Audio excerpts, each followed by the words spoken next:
DLN online class में आप सभी विद्यार्थियों का स्वागत है। इस वीडियो में class 10 science chemistry lesson 2 acid base and salt यानी अम्ल क्षारक एवं लवण से लेकर आ रहे हैं क्या उदासीनीकरण अभिक्रिया, जिसे हम बोलते हैं न्यूट्रलाइजेशन रिएक्शन। तो यहाँ पर हम लोग इस वीडियो के अंतर्गत उदासीनीकरण अभिक्रिया क्या होता है इसको डिफाइन करेंगे, परिभाषित करेंगे और एग्जाम्पल के द्वारा बिल्कुल स्पष्ट करेंगे। एग्जाम यानी आगामी एग्जाम के लिए बहुत ही इम्पोर्टेंट है, तो ध्यान देना है। उदासीनीकरण अभिक्रिया क्या होता है? अम्ल व क्षार की परस्पर क्रिया को हम उदासीनीकरण के नाम से जानते हैं। अम्ल एवं भस्म के परस्पर क्रिया को हम उदासीनीकरण के नाम से जानते हैं। जब अम्ल और क्षार परस्पर क्रिया करते हैं तो लवण और जल बनता है। ये ऑलवेज सत्य है, सदा सत्य है। तो हम लोग यहाँ पर इस परिघटना में उदासीनीकरण की अभिक्रिया में अम्ल और क्षार का परस्पर क्रिया कराएंगे और उदासीनीकरण अभिक्रिया क्या होता है इसका हम डिफिनीशन देंगे। ध्यान देना है। तो सबसे पहले हम लोग चलते हैं, डिफिनीशन लेकर आ रहे हैं। उदासीनीकरण अभिक्रिया क्या होता है? अम्ल व भस्म, जिसे हम क्षार भी बोलते हैं, अम्ल व भस्म की परस्पर क्रिया को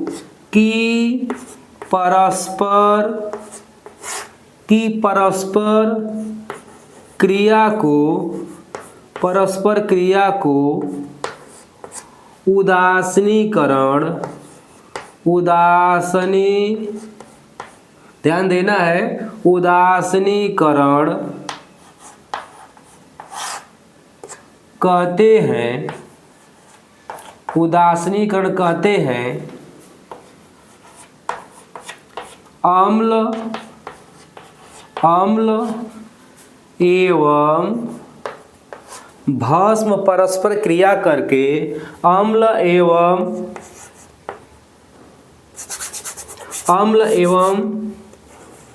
भस्म परस्पर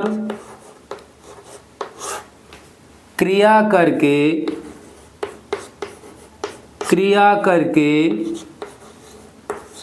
लवण एवं जल बनाते हैं। लवण एवं जल बनाते हैं।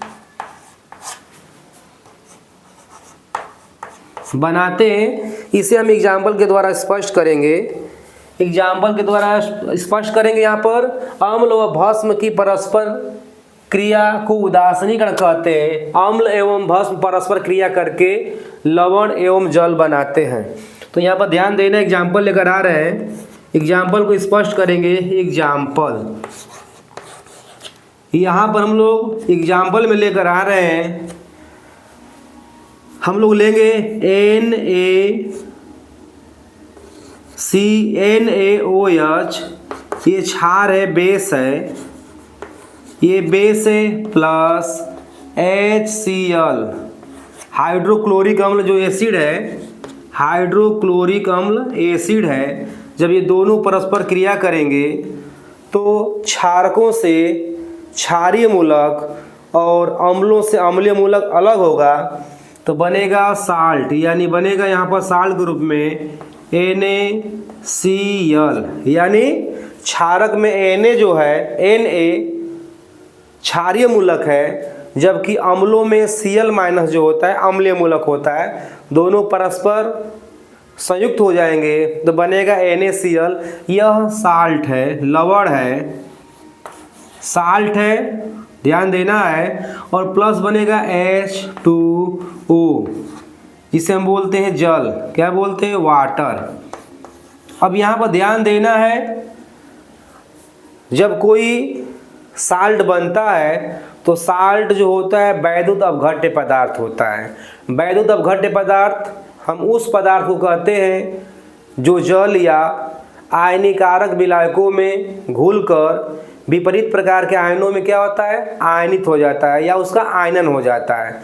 तो हम इसको यहाँ पर जो मॉलिक्यूलर यानी आणविक जो अभिक्रिया दिया गया है इसे हम आयनिक रूप में भी लिखेंगे और लास्ट में हम देखेंगे क्या यहाँ पे कि लास्ट में जो है H plus plus OH minus परस्पर क्रिया करके यह H2O बनाएंगे। ध्यान देना, पहले हम यहाँ पर आयनिक फॉर्म में इसको तोड़ेंगे। आयनिक रूप में लिख रहे हैं यहाँ पे Na प्लस, ये एक्वस रूप में रहेगा, जलीय रूप में रहेगा, प्लस OH माइनस, इसे हम बोलते हैं हाइड्रॉक्सिल आयन, ये भी एक्वस रूप में रहेगा, जलीय रूप में रहेगा, प्लस H प्लस आयन, ये भी एक्वस रूप में रहेगा, प्लस Cl माइनस, ये भी रहेगा एक्वस रूप में रहेगा। ध्यान देना है, हम लोग इस जो उत्पाद बना है सोडियम क्लोराइड के रूप में और H2O के रूप में, तो हम यहाँ पर साल्ट को भी आयन के रूप में तोड़ेंगे। तो यह भी टूटेगा Na plus aqueous plus Cl minus aqueous plus H2O। यहाँ पर हम लोग H2O जो लिक्विड के रूप में है इसे हम आयन के रूप में नहीं तोड़ सकते हैं, क्योंकि जल जो होता है सहसंयोजक यौगिक है। तो जो आयनिक यौगिक होगा उसी का हम लोग आयनन कराएंगे, ये ध्यान रखना है। तो अब यहाँ पर हम लोग Na प्लस से कैंसिल हो जाएगा, कट जाएगा। इसी प्रकार Cl माइनस से कट जाएगा, तो बचेगा क्या, बचेगा H plus aqueous plus OH minus aqueous, तो दाहिने तरफ बन जाएगा H2O लिक्विड। यानी यहाँ पर हम लोग जो इक्वेशन हम लिखे यहाँ पे उसका हम लोग यहाँ पर आयनन कराए और आयनन कराने के बाद जो पद कट गए हैं उन पदों को छोड़ देते हैं, तो शेष बचे हुए पद में क्या बचता है, अभिकारकों के पक्ष में H प्लस एक्वस बचता है और OH माइनस एक्वस बचता है, और दाहिने तरफ यानी उत्पादों के पक्ष में H2O लिक्विड बचता है। तो यहाँ पर हम लोग परिभाषा लेकर आएंगे, ध्यान से ध्यान देना है कि उदासीनीकरण क्रिया क्या होता है।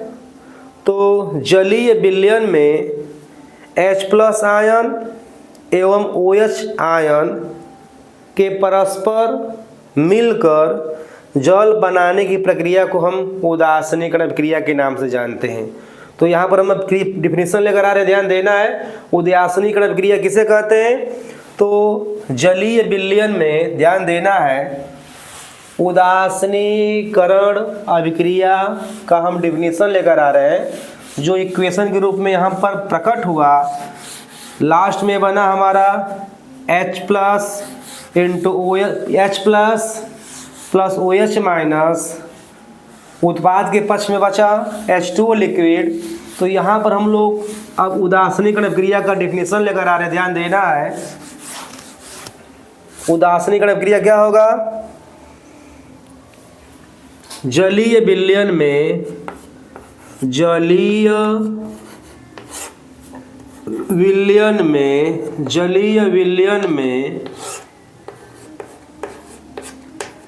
H प्लस आयन, जलीय विलयन में H प्लस आयन, जलीय विलयन में H प्लस आयन एवं OH minus ion, OH minus ion के परस्पर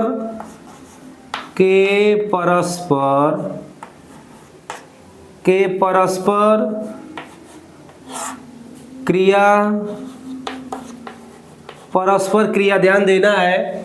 जलीय विलयन में H प्लस आयन तथा OH minus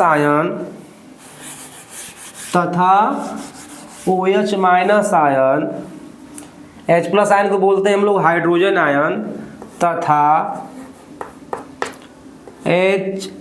OH minus ion जिसे हम बोलते हैं hydroxide ion, OH minus ion के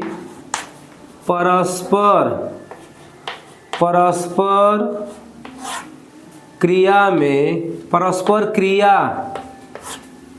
जलीय विलयन में H प्लस आयन तथा OH माइनस आयन के परस्पर क्रिया में जल बनने की प्रक्रिया को उदासीनीकरण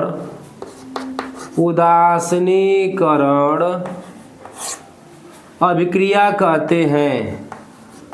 उदासीनीकरण अभिक्रिया कहते हैं। तो यहाँ पर डेफिनेशन रहा, जलीय विलयन में H प्लस आयन तथा OH माइनस आयन के परस्पर क्रिया से जल बनने की प्रक्रिया को उदासीनीकरण अभिक्रिया कहते हैं। उदासीनीकरण अभिक्रिया कहते हैं। अब ये ध्यान देना है, उदासीनीकरण ऊष्मा क्या होता है। उदासीनीकरण ऊष्मा क्या होता है, इसी वीडियो में हम जोड़ रहे हैं इसको भी। उदासीनीकरण ऊष्मा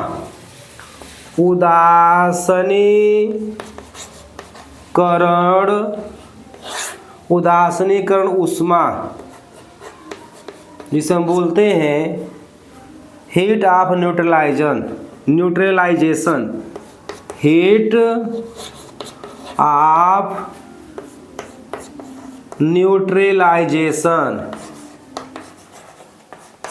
ऑफ न्यूट्रलाइजेशन क्या होता है, जिसे हम बोलते हैं उदासीनीकरण ऊष्मा। 1 ग्राम तुल्यांकी भार अम्ल तथा 1 ग्राम तुल्यांकी भार क्षार के परस्पर या तनु विलयन में 1 ग्राम तुल्यांकी भार अम्ल और 1 तुल्यांकी भार क्षार के तनु विलयनों के परस्पर क्रिया में जो ऊर्जा निर्मुक्त होती है उसी ऊर्जा को हम क्या कहते हैं, उदासीनीकरण ऊष्मा के नाम से जानते हैं। तो चलते हैं डेफिनेशन लेकर आने, ध्यान देना है। उदासीनीकरण ऊष्मा क्या होता है, 1 ग्राम तुल्यांकी भार अम्ल एवं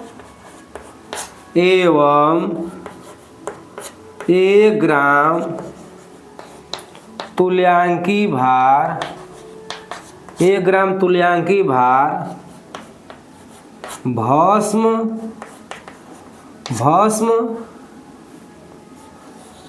के 1 ग्राम तुल्यांकी भार अम्ल एवं 1 ग्राम तुल्यांकी भार भस्म के तनु विलयनों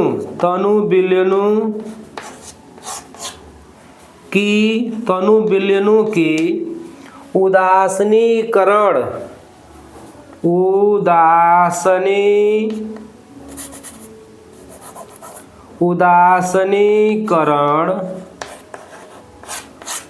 उदासीनीकरण प्रक्रिया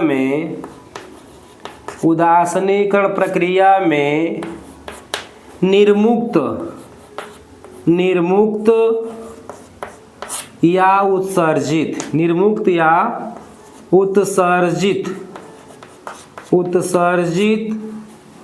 ऊष्मा को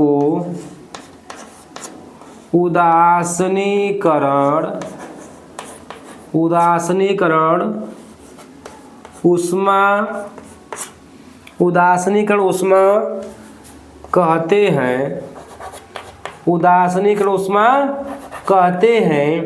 तो ये है हमारा, इसी वीडियो में हम जोड़ दे रहे हैं उदासीनीकरण ऊष्मा क्या होता है। 1 ग्राम तुल्यांकी भार अम्ल तथा 1 ग्राम तुल्यांकी भार भस्म के तनुकरण की प्रक्रिया में जो ऊर्जा निर्मुक्त होता है उसे हम उदासीनीकरण उष्मा के नाम से जानते हैं। अब यहाँ पे ये ध्यान देना है कि अगर प्रबल अम्ल और प्रबल क्षार अगर परस्पर क्रिया करते हैं, यानी प्रबल अम्ल और प्रबल भस्म की उदासीनीकरण की प्रक्रिया में -13.7 किलो कैलोरी ऊर्जा निर्मुक्त होता है। फिक्स है ये वैल्यू। यानी यहाँ पर एग्जाम्पल हम लेते हैं, ध्यान देना है। यहाँ पर हम लेते हैं प्रबल अम्ल और प्रबल क्षार, यानी NaOH, ये प्रबल क्षार है, स्ट्रांग बेस। प्रबल क्षार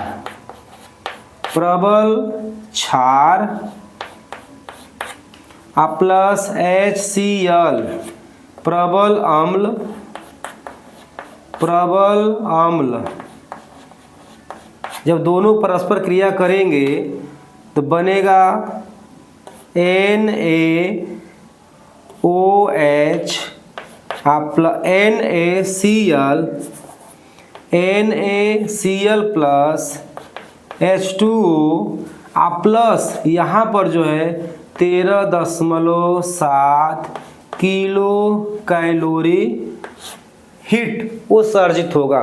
तो यहाँ पर याद रखना है, प्रबल अम्ल दुर्बल क्षार प्रबल अम्ल होंगे तो निर्मुक्त ऊर्जा का मान कुछ कम हो सकता है, लेकिन प्रबल अम्ल और प्रबल क्षार परस्पर क्रिया करेंगे तो इस परिघटना में जो उदासीनीकरण उष्मा का मान है वह 13.7 किलो कैलोरी फिक्स है। हमें याद रखना है, एग्जाम के लिए बेस्ट होगा। और उम्मीद कर रहे हैं कि अगले वीडियो में हम जो भी लेसन में शेष होंगे क्वेश्चन उसको लेकर आएंगे।